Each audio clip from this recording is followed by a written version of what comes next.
Hello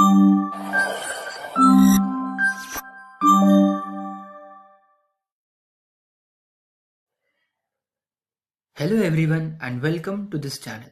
तो आज से हम लोग स्टार्ट करने वाले हैं एक नया subject which is electrical science. तो उसका सबसे पहला टॉपिक है active and passive elements. So the circuit elements can be divided into two categories which is active and passive elements. अब बात करें हम लोग about active elements, so it is an electrical component which is capable of delivering energy to an electrical circuit. An active element in a circuit is one which supplies electrical energy to the circuit. They have the capability of controlling the electrons flow, and we need at least one active element to make the circuit work. Now, the most important active elements are the voltage sources and the current sources. Now, the independent voltage source or the independent current source which can absorb or deliver energy are known as the active elements. अब हम लोग बात करते हैं about the passive elements. So, the circuit elements which cannot generate energy are known as the passive elements. And ये हमारे होते हैं resistor, capacitor and inductor. So passive elements are generally used as a load for any circuit. They are capable of storing energy, resisting voltage or current and absorbing energy, which gives us a huge choice on designing any electric circuit. And passive elements are elements that are not capable of generating power, but these elements are capable of absorbing, storing or dissipating energy flowing through it. A passive element in a circuit is one which absorbs and converts electrical energy. And these elements do not have the capability of controlling the electrons flow. We need at least one passive element to prevent the short circuit and generate an output. तो हमें यहाँ से ये समझ में आया कि active and passive elements दोनों हमारे काफी ज्यादा नेसेसरी हैं इन एनी इलेक्ट्रिकल सर्किट। अब हम लोग बात करते हैं अबाउट इलेक्ट्रिक सर्किट एलिमेंट्स। तो ये हमारे तीन एलिमेंट्स होते हैं, that are resistance, inductance and capacitance. Now talking about resistance, तो इसकी डेफिनेशन होती है the property of any conductor which opposes the flow of current slash electrons through it. इसका यूनिट हमारा ओम होता है एंड सिंबल कुछ ऐसा होता है। Now we know that from Ohm's law V is equal to I R होता है, तो यहां से हम लोग R की वैल्यू निकाल सकते हैं which is V divided by I।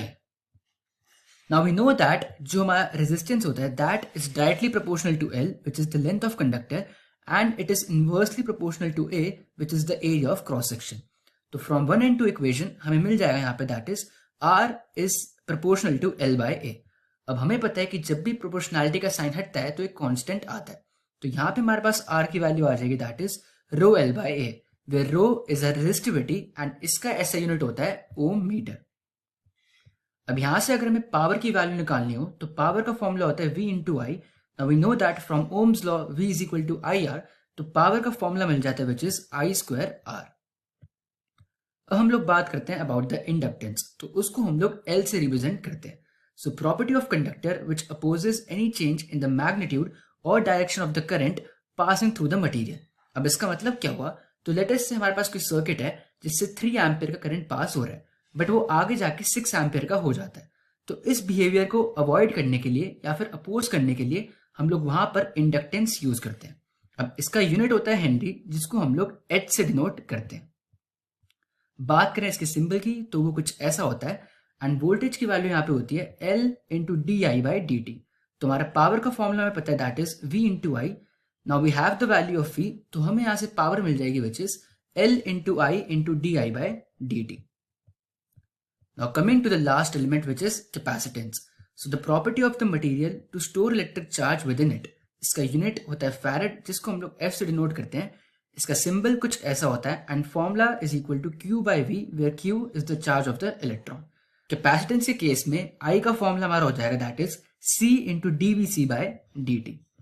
And similarly अगर यहाँ पे भी मैं पावर निकालनी हो तो वो हो जाएगा V इंटू आई, एंड हमारे पास I की वैल्यू ऑलरेडी है, तो power is going to be equal to V into c into d v c by d t. अब हम लोग बात करते हैं about the temperature coefficient of R, जिसको हम लोग अल्फा से डिनोट करते हैं। तो R नॉट हमारा हो गया resistance at 0 degree Celsius and RT हमारा हो गया resistance at T degree Celsius temperature. तो डेल्टा R की वैल्यू में मिल जाएगी which is RT minus R not.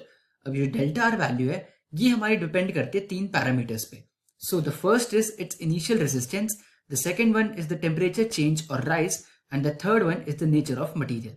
तो यहां से हम लोग लिख सकते हैं that delta R is directly proportional to the initial resistance which is R0 and the temperature change which is T. तो delta R की हमें वैल्यू पता है which is RT minus R0. तो यहां से मिल जाएगा RT minus R0 is directly proportional to R0 into T. Now we know कि जब भी proportionality हटती है तो एक constant आता है, तो RT minus R0 is going to be equal to alpha into R0 T, where alpha is the temperature coefficient of resistance.